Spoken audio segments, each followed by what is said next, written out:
Hi, Dr. Eric Westman here, and it's my great pleasure to have Dr. Christy Kesslering with me. Dr. Kesslering is a radiation oncologist who now practices metabolic medicine. It's interesting, many radiation oncologists turn into metabolic practitioners because they see the changes on their scans. But you're helping cancer patients and non-cancer patients in the Chicagoland area. Thanks for being with me. Hi, I'm Christy Kesslering, radiation oncologist and metabolic health specialist in the Chicagoland area. And I am so excited to announce for the first time ever that we are going to be doing a 2-day workshop called Interpreting Your Lab Tests Through a Cancer Lens. This workshop is just $20. And in part 1, we're going to be covering the why behind testing from a cancer perspective. What are the basic labs we usually get from our annual physicals or checkups, and how we can use those to help better understand our metabolic health, and maybe even looking into a few non-traditional labs and how to interpret them. We'll look at a few case studies and how we can adjust diet and maybe other things to optimize those outcomes. In part 2, we're going to be looking at a few more non-traditional labs, what they can tell us about what's going on under the hood. Again, when it comes to cancer, we need to look not at normal reference ranges, but rather what's optimal. How can we optimize our own personal health and use those labs to help determine that? So to join and to learn more, click the link in the description. See you soon. The topic I'd like to address is, what are some strategies to fight cancer? What are the top things on your mind about this? Well, I think that's a really interesting question, in that I don't actually like to use the word fight. I like to use a different analogy with patients. And I often will say that cancer is your body's check engine light going on, saying something is broken here, that it usually, right, being a metabolic health practitioner, I'm saying it's a metabolism problem, but that's not always the main driver, but it is so prevalent in our cancer world. So many of our cancers are associated with obesity, with diet and lifestyle choices.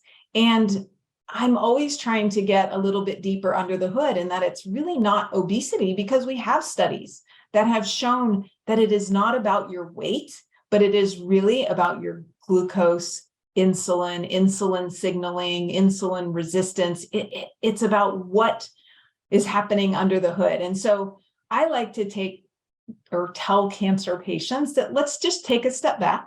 Let's look under the hood. Let's see how you are processing the diet, lifestyle that you are leading, and what can we do to optimize your outcomes? What can we do to enhance maybe your cancer therapy? So there is now data out there, albeit not super large, international trials. These are all still small because diet trials are very difficult to do on a large scale.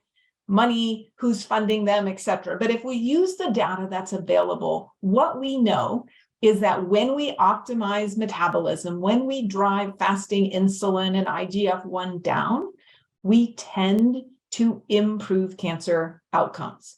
And when we use fasting around chemotherapies, maybe we use fasting mimicking diets like ketogenic diets, we seem to decrease toxicities associated with treatment. And those are big, right? Some people are really fearful of getting conventional therapy because of the associated side effects. And what we know, and it's been shown in various trials, that we can mitigate or improve chemotherapy toxicities, that we can enhance lean mass in some patients, or bone mineral density maintain. There's so many pieces of our cancer therapies that we can improve. And when we look at outcomes, who is more likely to get a recurrence? Who is more likely to get a metastasis? Who is more likely to succumb to their disease? It is those who have higher rates of metabolic syndrome, higher levels of fasting insulin and fasting IGF-1.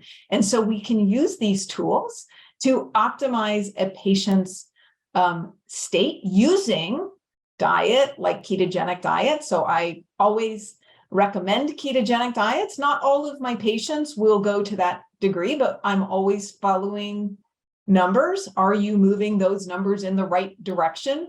What else do we need to do? We can use exercise. We talk about diet and exercise. Well, there is data that certain exercises have more impact on lowering insulin and improving insulin resistance than other forms of exercise. So we might talk about, I should also mention that body mass. So our muscle density and our muscle amount impact cancer outcomes. So if we do exercises that actually grow muscles, we can improve cancer outcomes too. So it's really interesting science. And I want to help patients become empowered. Take action. Do the things that will help with how you feel, how you tolerate treatment, how you bounce back from treatments, and ultimately how well you can do. And it's really exciting to see people not be in this fear mode, because I feel like that fight word is part of the fear mode. And but that's the patient of mine recently went to the oncology world, and they talk chemotherapy and surgery, and it's always, fight, battle, and a battle here. Why wouldn't a typical cancer specialist bring this up? Is it kind of like the diabetes and world I'm in, where all they do is they're trained about medication or chemo, and they just don't know about the metabolic effects that it can happen?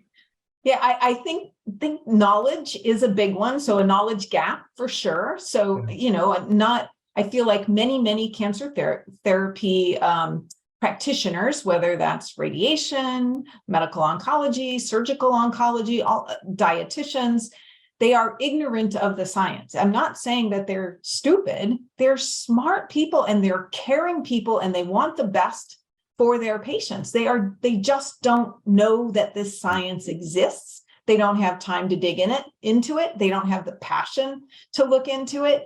And if you ask a lot of those providers, they will say, oh, this was just bad luck. There was nothing that you did. You didn't do anything wrong. And I'm not saying that anybody did anything wrong. I think when we're all ignorant of that metabolic piece, and that our current primary care doctors and generalists who are running our annual labs for us, and every year we get that clean bill of health, everything looks great, okay, good. And if it doesn't, maybe it's mild. I've seen people who have had fasting glucoses over 100 for years. And the primary care doctor just said, you should probably maybe cut back on sugar intake. Well, if sugar's been elevated for years, how long has insulin been elevated?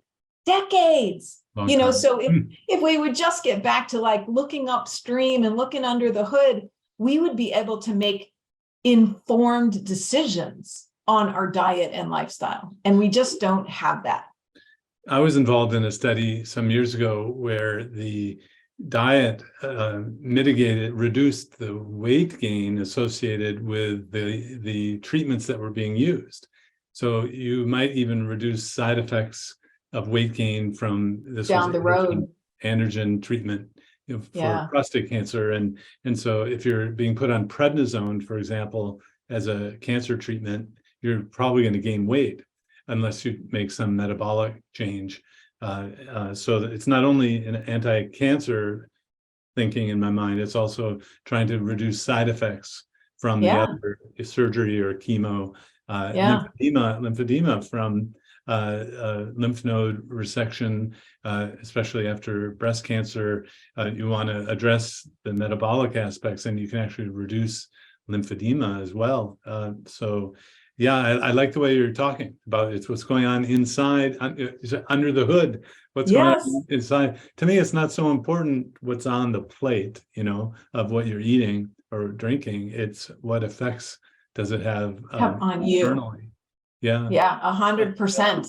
And I agree that even if so you did that nice study in the prostate cancer patients on androgen therapies, and obviously we have tons and tons of women for breast cancer on hormonal therapies, and that is one of the biggest complaints is weight gain. Okay.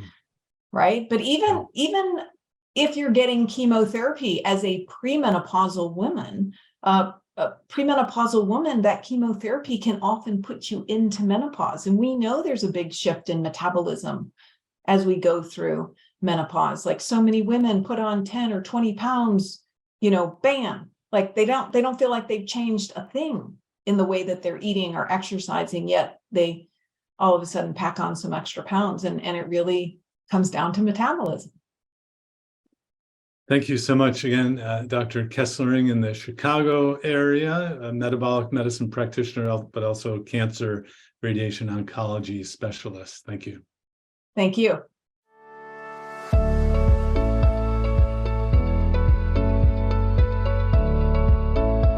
If you enjoyed this video, be sure to like, subscribe, and hit the notification bell, and check out adaptyourlifeacademy.com.